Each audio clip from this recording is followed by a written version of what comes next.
Assalamu Walaikum. Hello friends, how are you? Welcome back to my another video.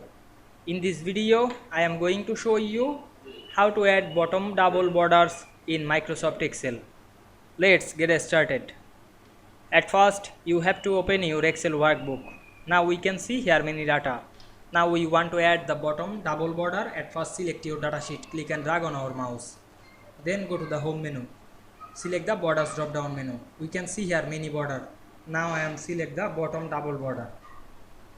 Then click outside and check the border. We can see we added the bottom double border easily. Go to the file menu and select the print option. Then check the preview. We can see here the bottom double border we added easily.